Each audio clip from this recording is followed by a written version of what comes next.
नमस्कार, capital TV का खास शो बात तो चुभेगी देख रहे हैं आप। मैं हूं आपके साथ पूजा।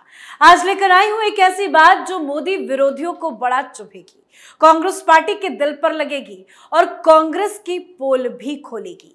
क्योंकि आज कांग्रेस पार्टी के चरित्र पर बड़ा खुलासा करूंगी, क्योंकि कांग्रेस पार्टी के नेता शब्दों की मर्यादा हमेशा लांघते हैं, भूल जाते हैं कि राजनीति में गाली गलौज अपशब्दों का इस्तेमाल नहीं करना चाहिए। पर कांग्रेस के बड़े बड़े नेता बार बार गाली गलौज करते हैं, पीएम मोदी को भला बुरा कहते हैं, पीएम मोदी को गाली तक दे डालते हैं। इस बार कांग्रेस नेता और पार्टी प्रवक्ता सुप्रिया श्रीनेत ने पीएम मोदी को भला बुरा कहा है। सुप्रिया श्रीनेत ने प्रधानमंत्री मोदी के दादा नाना को लेकर अपशब्दों का इस्तेमाल किया है। तो कांग्रेस के गालीबाज नेताओं की पोल खोलूंगी, तो चलिए शो शुरू करते हैं। देश के सबसे लोकप्रिय प्रधानमंत्री नरेंद्र मोदी को गाली देने का सिलसिला लगातार जारी है और पीएम को गाली बार बार और सबसे ज्यादा कांग्रेस पार्टी की ही तरफ से दिया जाता है। कांग्रेस के छोटे से लेकर बड़े नेता तक नफरत से भरे हुए हैं, एक के बाद एक प्रधानमंत्री मोदी के खिलाफ जहरीले बयान दे रहे हैं। अब सोनिया गांधी और राहुल गांधी की करीबी कांग्रेस नेता और पार्टी प्रवक्ता सुप्रिया श्रीनेत ने प्रधानमंत्री मोदी के दादा नाना को लेकर अपशब्दों का इस्तेमाल किया है। झारखंड में प्रेस कॉन्फ्रेंस के दौरान एक सवाल के जवाब में कांग्रेस की राष्ट्रीय प्रवक्ता सुप्रिया श्रीनेत ने कहा कि अपने नाना के घर से लाए थे पैसे, मोदी जी के दादा के घर से आया था पैसा। तो क्या कुछ बोला है सुप्रिया श्रीनेत ने, पहले आपको ये सुप्रिया श्रीनेत का वीडियो सुना देते हैं। मैं आपके जो सवाल है उसमें जो शब्द आपने इस्तेमाल किया और मुझे पूरा विश्वास है वो आपका शब्द नहीं है, वो बीजेपी का शब्द है। अपने नाना के घर से लाए थे पैसे, मोदी जी के दादा के घर से आया था पैसा, इस देश की सम्मानित जनता का पैसा है वो। तो सुना आपने सुप्रिया श्रीनेत मैडम का ये लहजा। वैसे सुप्रिया श्रीनेत हमेशा इसी जहरीले अंदाज में बात करती हैं, बात करने की तमीज शायद मैडम भूल जाती हैं और आए दिन शब्दों की मर्यादा को भूलकर ऊट पटांग गाली गलौज करती रहती है। कांग्रेस के पूर्व अध्यक्ष राहुल गांधी की करीबी सुप्रिया मानी जाती है और जहरीले बयान देने में मैडम कभी पीछे नहीं रहती। सुप्रिया श्रीनेत ने प्रधानमंत्री मोदी के प्रति विवादित बयान देने में एक बार फिर से सारी सीमाओं को लांघ दिया और सोशल मीडिया पर सुप्रिया का ये वीडियो भी काफी ज्यादा वायरल हो रहा है, जिसमें लोग सुप्रिया को भला बुरा कह रहे हैं। झारखंड के रांची में मीडिया कर्मियों को संबोधित करते हुए गालीबाज आंटी के नाम से मशहूर सुप्रिया ने पत्रकारों के एक सवाल पर कहा कि अपने नाना के घर से लाए थे पैसे, मोदी जी के दादा के घर से आया था पैसा। सुप्रिया श्रीनेत अपने बयानों को लेकर काफी विवादों में रही, लेकिन बीजेपी नेताओं के खिलाफ अपने अपशब्दों को लेकर कांग्रेस में राहुल गांधी और सोनिया गांधी की चहेती बनी हुई है। वैसे गाली गलौज करने में कांग्रेस के कई बड़े नेता माहिर हैं। पीएम मोदी को अपशब्द कहने के लिए अगर कांग्रेस के नेताओं की लिस्ट गिनाओ तो काफी वक्त लग जाएगा। फिर भी कुछ ताजा बयान आपको बता देते हैं कांग्रेस के नेताओं की। बात करते हैं अलका लांबा की, जो राहुल गांधी की भी काफी करीबी मानी जाती है। अलका लांबा ने रावण से पीएम मोदी की तुलना की थी। कांग्रेस के पूर्व अध्यक्ष राहुल गांधी की करीबी नेता अलका लांबा ने प्रधानमंत्री मोदी के प्रति विवादित बयान देकर फंसी भी थी। बीजेपी ने हर मोर्चे पर अलका लांबा को घेरा था।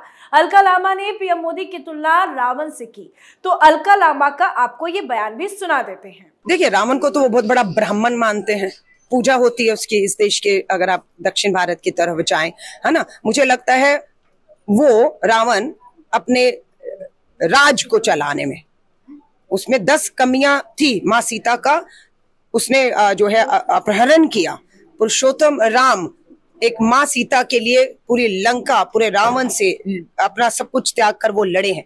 प्रधानमंत्री जी कुछ त्याग नहीं रहे देश का, उन्होंने सीता हरण की थी। प्रधानमंत्री जी देश के गरीब मजदूर के जो अधिकार हैं उनका हनन करके पूंजीपति मित्रों को सौंप रहे हैं। अब फर्क आप खुद देख लीजिएगा मैंने किसके लिए। तो सुना आपने अलका लांबा ने क्या कहा। छत्तीसगढ़ के दुर्ग जिले में अलका लांबा ने कहा था कि रावण को तो बहुत बड़ा ब्राह्मण मानते हैं, पूजा होती है इस देश में। मुझे लगता है रावण में 10 कर्मियां थी, माँ सीता का उसने अपहरण किया। पुरुषोत्तम राम एक माँ सीता के लिए पूरी लंका से रावण से अपना सब कुछ त्याग कर लड़े। प्रधानमंत्री जी कुछ त्याग नहीं कर रहे हैं, उन्होंने सीता हरण की थी। प्रधानमंत्री देश के गरीब मजदूर के अधिकार का हनन कर अपने पूंजीपति मित्रों को सौंप रहे हैं। फर्क आप खुद देख लीजिए। अलका लांबा ने यह भी कहा कि मोदी ने गरीबों और मजदूरों के अधिकारों का हनन किया। उन्होंने उस वक्त यह भी कहा था कि हमारी मंगलसूत्र की चिंता नहीं करे, बेरोजगारी की चिंता करे। तो महिला होकर अलका लांबा ने कैसे शब्दों की मर्यादा को धूल चटा दिया, यह आपने सुन लिया। अब कांग्रेस नेता करण सिंह का बयान आपको सुनाते हैं, जिसमें उन्होंने मोदी को लेकर कहा था कि बकवास कर रहा है। सुनाते हैं आपको वो भी बयान। जवाहरलाल नेहरू जी को आप हवा में उड़ा रहे हो। अरे जिस देश में सुई नहीं बनती थी, ये IIT IIM कहां से पैदा हुए हैं? कहां से पैदा हुए? तुमने पैदा किए क्या? आप टैक्स दे के आए हो गया? आप तो खुद घर में चाय बनाते आए हो। तो चाय बनाने वाला का बेटा इतना बकवास कर रहा देश में। तो राजस्थान के जोधपुर से कांग्रेस प्रत्याशी करण सिंह ने कहा था कि जवाहरलाल नेहरू को हवा में उड़ा रहे हो। जिस देश में सुई नहीं बनती थी, उस देश में IIM IIT कहां से पैदा हुए? तुमने पैदा किया क्या? आप खुद घर में चाय बनाकर आए हो। चाय बनाने वाले का बेटा इतना बकवास कर रहा है देश में। तो ये तो इनकी तमीज है बात करने की। ये छोटे छोटे नेता जो अपना चुनाव भी नहीं जीत पाते, ना जनता पर कोई जादू चला पाते हैं और ना ही जनता इनको जानती है, और ये PM मोदी को लेकर इस तरह के अपशब्दों का इस्तेमाल करते हैं। अब आपको कांग्रेस नेता कवासी लखमा का बयान सुनाते हैं, जिसमें उन्होंने कहा था कि नरेंद्र मोदी मरेगा।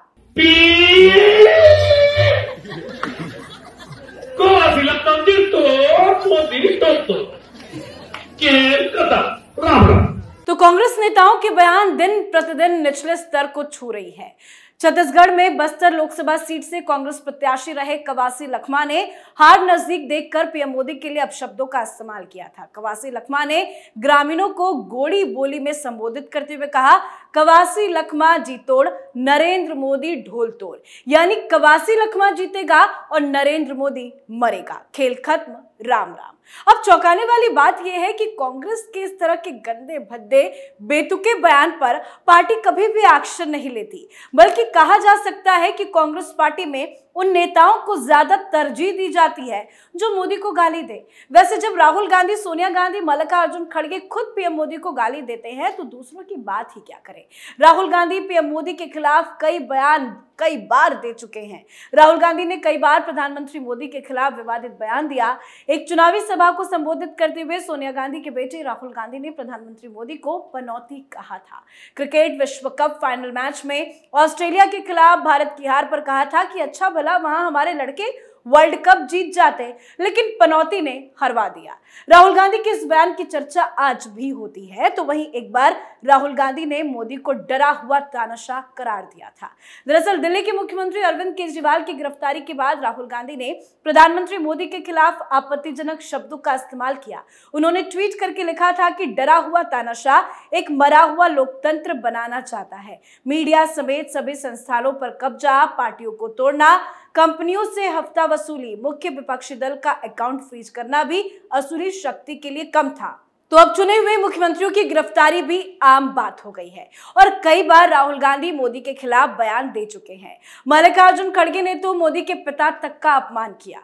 मल्लिकार्जुन खड़गे ने तेलंगाना में पार्टी का घोषणा पत्र जारी करने के बाद प्रधानमंत्री नरेंद्र मोदी को लेकर विवादित टिप्पणी की थी। उन्होंने कहा था कि क्या आपके खाते में 15 लाख रुपए आए? क्या किसानों की आय दोगुनी हुई? उन्होंने कहा, मोदी सब झूठ बोलते हैं, लेकिन हम जब ये बात बोलते हैं तो आप में से चंद लोग गुस्से में आते हैं। आप कहते हैं कि प्रधानमंत्री को ऐसा कैसे बोला। मैं कहता हूं PM तो एक तरफ है, यहां बैठा PM का बाप भी झूठ बोलने में कम नहीं। और सुनिए, राहुल गांधी के करीबी कांग्रेस नेता सुरेंद्र राजपूत PM मोदी के लिए विवादित बयान दे चुके हैं। उन्होंने लालू यादव से PM मोदी की तुलना करते हुए कहा था कि लालू प्रसाद सामाजिक न्याय के योद्धा है, नरेंद्र मोदी पैर की धूल भी नहीं है लालू प्रसाद के। और इस तरह के कई बयान हैं। गिनते गिनते वक्त कम पड़ जाएगा, पर कांग्रेस की असलियत यही है। अब आप सोचिए, कांग्रेस की मानसिकता क्या है? PM मोदी से लड़ नहीं सकते तो मोदी को भला बुरा कहते हैं, गाली गलौज करते हैं। और यही कांग्रेस का असली चरित्र है जो जनता भी समझ चुकी है। और जब जनता कांग्रेस को गाली देती है तो गालियां कांग्रेसियों को बड़ा चुभ जाती है। तो इस पर आप अपनी राय कमेंट कर लिखें। देखते रहिए कैपिटल TV। नमस्कार।